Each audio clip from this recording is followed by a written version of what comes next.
وہ شاعر بھی تھے، وہ ادیب بھی تھے، وہ مصنف بھی تھے، وہ قلمکار بھی تھے، وہ سیاستدان بھی تھے، وہ صحافی بھی تھے، اور وہ عالم دین بھی تھے۔ جی ہاں، میں اس مجاہد آزادی کی بات کر رہا ہوں جس کو آج اور جس کی تعلیم کو آج ہم نے بھلا رکھا ہے۔ مولانا ابوالکلام آزاد، جن کا آج جنم دن ہے، میں ان کو خراج عقیدت پیش کرنے کے لیے آج آپ کے سامنے آیا ہوں۔ مولانا ابوالکلام آزاد ہندوستان کی وہ شخصیت ہیں جنہوں نے آپسی بھائی چارے کو فروغ دینے اور ہندو مسلم اتحاد کی ہمیشہ بات کی، جس کے لیے وہ ہمیشہ جانے جاتے ہیں۔ انہوں نے ٹو نیشن تھیوری کو ریجیکٹ کر کے ہندوستان کو اپنا وطن چنا اور ہندوستان کی مٹی میں ہی دفن ہو گئے۔ آج ایسی ہی شخصیت کو خراج عقیدت پیش کرنے کے لیے میں آپ کے سامنے آیا ہوں۔ دوستو، مولانا ابوالکلام آزاد بچپن سے ہی انہیں پڑھائی لکھائی کا ایک شوق تھا۔ ان کے والد محترم مولانا خیر الدین صاحب ہندوستان کے ہی رہنے والے تھے، لیکن 25 سال کی عمر میں وہ ہجرت کر کے مکہ معظمہ چلے جاتے ہیں، اور پھر وہیں پہ مولانا ابوالکلام آزاد کی پیدائش ہوتی ہے۔ لیکن ان کا پہلا نام جو تھا، جب وہ پیدا ہوئے 11 نومبر 1888 کے روز، تو ان کا پہلا نام جو ہے وہ فیروز بخت رکھا گیا۔ لیکن بعد میں وہ تبدیل کر کے محی الدین احمد رکھا گیا، اور چونکہ یہ بہت اچھے مقرر مانے جاتے ہیں اور جب بھی سٹیج پہ کھڑے ہو جاتے ہیں تو تالیوں کی گڑگڑاہٹ سے ان کا استقبال کیا جاتا تھا، بچپن کے زمانے سے ہی ایک بہت اچھے مقرر مانے جاتے ہیں۔ اسی لیے ان کا نام ابوالکلام بھی پڑا، کیونکہ کلام سے آپ بخوبی واقف ہیں کہ کلام کا مطلب کیا ہوتا ہے، اور ابوالکلام ہوتا ہے کلام کا باپ۔ تو بچپن میں یہ نام پڑا، اور جب انقلابی ایک حرارت جو ہے ان کے اندر آئی ہندوستان کی آزادی کے دوران، اور انقلابی کاموں میں انہوں نے جب حصہ لینا شروع کیا، تو ان کے نام کے ساتھ آزاد بھی جڑ گیا، چونکہ وہ آزاد خیال کے تھے۔ حالانکہ وہ ایک ایسے ماحول میں پیدا ہوئے جو بالکل ایک بند ماحول تھا، کیونکہ ان کے گھر میں جو تھے، ان کے والد خیر الدین صاحب مولانا تھے اور دینی تعلیم لوگوں کو دیتے تھے، اور ان کے پاس جو ہے بہت سارے لوگ جو ہے وہ کثرت سے آتے تھے۔ انہوں نے اپنے بیٹے پر بھی باہر جانے پہ بہت سی پابندیاں لگا دی تھی، اور ان کا ملنا جلنا جو ہے باہر بہت کم رہتا تھا، اسی لیے ان کا زیادہ تر وقت جو ہے وہ اپنے گھر میں ہی رہتا تھا، اور گھر سے ہی انہوں نے تعلیم حاصل کی ہے۔ قرآنی تعلیم حاصل کی، پہلے دینی تعلیم حاصل کی، اور حیرانگی کی بات ہے کہ 12 یا 13 سال کی عمر میں ہی وہ حافظ قرآن ہو گئے، اور اس کے بعد انہوں نے حدیث اور فقہ پر پوری مہارت حاصل کی، اور ایک بہت اچھے مہذبی رہنما کے طور پر ابھر کے سامنے آئے۔ جو بنیادی تعلیم ہے انہوں نے کسی بھی سکول سے حاصل نہیں کی، اور اپنے گھر پہ ہی اپنے والد اور کچھ دوسرے ٹیچر ہیں ان سے حاصل کی، اور ایسی تعلیم پائی کہ آج دنیا ان کو یاد کرتی ہے۔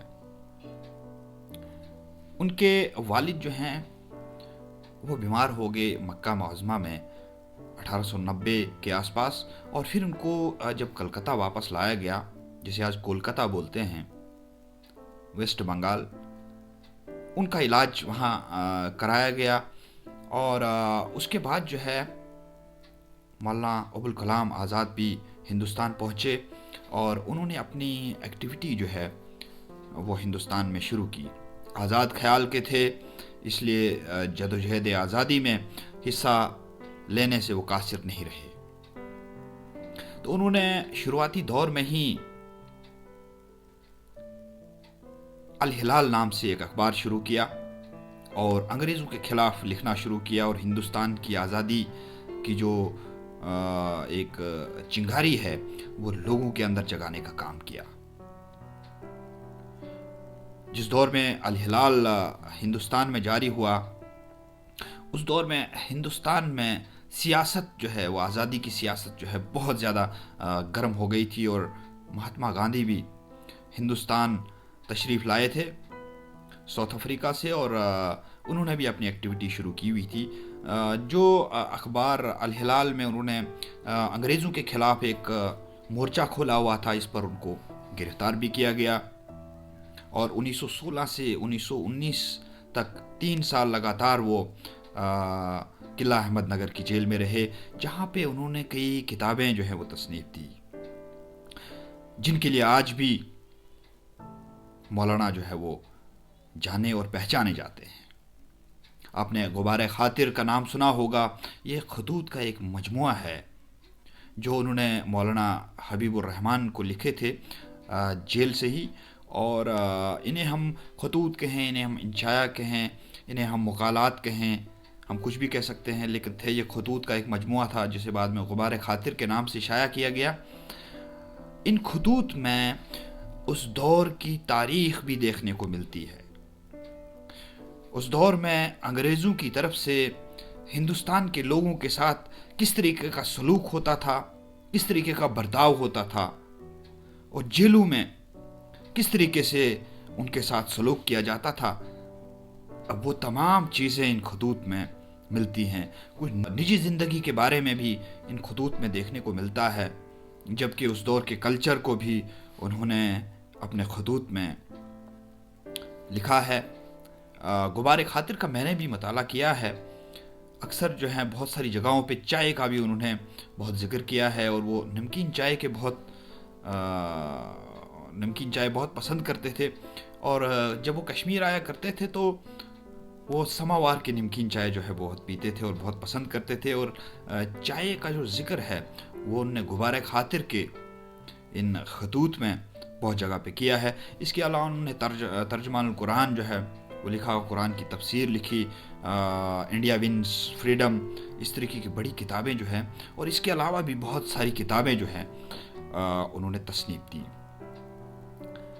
دوستو، مولانا ابوالکلام کانگریس کے ایک بہت بڑے لیڈر مانے جاتے تھے، اور جب وہ گاندھی جی کے قریب آئے تو گاندھی جی نے انہیں خلافت موومنٹ میں آنے کو کہا، اور خلافت موومنٹ میں بھرپور تعاون دیا مولانا ابوالکلام آزاد نے. اور اس کے بعد نان کوآپریشن موومنٹ میں بھی گاندھی کا پورا ساتھ دیا. پھر جو سالٹ ستیا گرہ ہوا اس میں بھی گاندھی جی کا بہت ساتھ دیا. اور اس کے بعد ہندوستان کی جو تحریک آزادی تھی، تحریک آزادی کے جو جدوجہد ہوئی، اس جدوجہد میں پورا تعاون جو ہے انہوں نے دیا، اور کانگریس کے ایک اہم رکن کے طور پر ابھر کے سامنے آئے. اور اسی لیے انہیں 1941 میں کانگریس کا صدر بھی بنایا گیا، اور 1945 تک وہ کانگریس کے صدر رہے. حالانکہ وہ یہ بات نہیں مان رہے تھے، لیکن انہیں منایا گیا اور انہوں نے صدارت جو ہے وہ قبول کی. اور ان کے دور میں کانگریس نے کئی اہم جدوجہد جو ہے وہ لانچ کی، جیسے کہ کوئٹ انڈیا موومنٹ جو ہے انہی کے دور میں، انہی کی صدارت میں جو ہے وہ شروع کی گئی تھی، جس کے بعد انگریزوں کو اس ملک سے بھگایا گیا تھا. تو ہندوستان کی آزادی میں ان کا جو مقام رہا، ان کا جو کردار رہا، اس کو کوئی بھی نہیں بھلا سکتا ہے. اور ہندوستان کی آزادی کے بعد بھی مولانا آزاد کا ایک اہم کردار رہا. ہندوستان کی آزادی کے بعد جب ملک کا بٹوارا ہوا تو اس وقت انہوں نے ہندوستان کے مسلمانوں کو جس میں متحدہ ہندوستان، پاکستان، بنگلہ دیش وغیرہ بھی شامل تھے، یہ سمجھانے کی کوشش کی کہ ہندوستان ہمارا اپنا ملک ہے اور ہمیں اپنے ملک کو چھوڑ کر کسی اور ملک میں نہیں جانا چاہیے۔ ہندوستان کو اپنا ملک چنا اور ہندوستان کی مٹی میں ہی آخر وہ دفن ہو گئے۔ بہت سیکولر کردار کے مالک، ہندو مسلم اتحاد کا نعرہ دینے والے لیڈر، اور پہلے ہمارے ایجوکیشن منسٹر، وزیر تعلیم رہ چکے مولانا ابوالکلام آزاد کی شخصیت سے ہم سبھی واقف ہیں۔ اور ان کے دور میں جب وہ ایجوکیشن منسٹر رہے، وزیر تعلیم رہے، تو انہوں نے نہ صرف ایجوکیشن کے میدان میں بلکہ آرٹ اور کلچر کے میدان میں بھی بہت اہم رول نبھایا۔ انہی کے دور میں ہندوستان میں یونیورسٹی گرانٹس کمیشن کا قیام عمل میں لایا گیا۔ انہی کے دور میں All India Council for Technical Education ایک ادارہ ہے، اس کا قیام عمل میں لایا گیا۔ انہی کے دور میں All India Council for Medical Research کا قیام عمل میں لایا گیا۔ انہی کے دور میں Central Council for Industrial Research اور Central Council for Agriculture Research, اس طریقے کے ادارے قائم ہوئے۔ ساہتیہ اکیڈمی انہی کے دور میں قائم ہوئی، اور انہی کے دور میں کلا کیندر اور اس طریقے کے آرٹ کے کئی انسٹیٹیوٹ جو ہیں وہ قائم کیے گئے، کیونکہ وہ ایجوکیشن اور آرٹ دونوں کو ساتھ ساتھ چلانا چاہتے تھے۔ اور ایجوکیشن میں بھی انہوں نے بہت سارے بدلاؤ کیے اور بہت ساری اچھی چیزیں جو ہے وہ ہندوستان کے لوگوں کو دی، اور آخرکار 1958 میں وہ اللہ کو پیارے ہو گئے، اور ان کی وفات کے بعد ہندوستان نے انہیں بھارت رتن کا تمغہ جو ہے وہ عطا کیا۔ تو دوستو، مولانا ابوالکلام آزاد کے یوم پیدائش پر انہیں یاد کرنے کے لیے میں آج آپ کے سامنے آیا تھا، اور ان کے چند کارنامے میں نے آپ کے سامنے رکھے تاکہ انہیں خراج عقیدت پیش کر سکوں۔ ہندوستان کے ایسے سپوت جنہوں نے جدوجہد آزادی میں اپنا ایک منفرد نام کمایا، جنہوں نے اردو دنیا میں، نثر کی دنیا میں اپنا ایک منفرد نام بنایا، اور صحافت کے میدان میں ایک مثال قائم کی، ایجوکیشن کے میدان میں نئے نئے تجربات کیے، ایسے سپوت کو میرا سلام پیش ہے، اور میں تحریک بقائے اردو کے تمام اراکین کی جانب سے مولانا آزاد کو خراج تحسین پیش کرتا ہوں۔ ان کے کاموں کو ہمیشہ ہمیشہ ہندوستان میں یاد کیا جائے گا، اور جب تک یہ دنیا قائم ہے تب تک مولانا آزاد کو ہمیشہ یاد کیا جائے گا۔ السلام علیکم۔ آدھا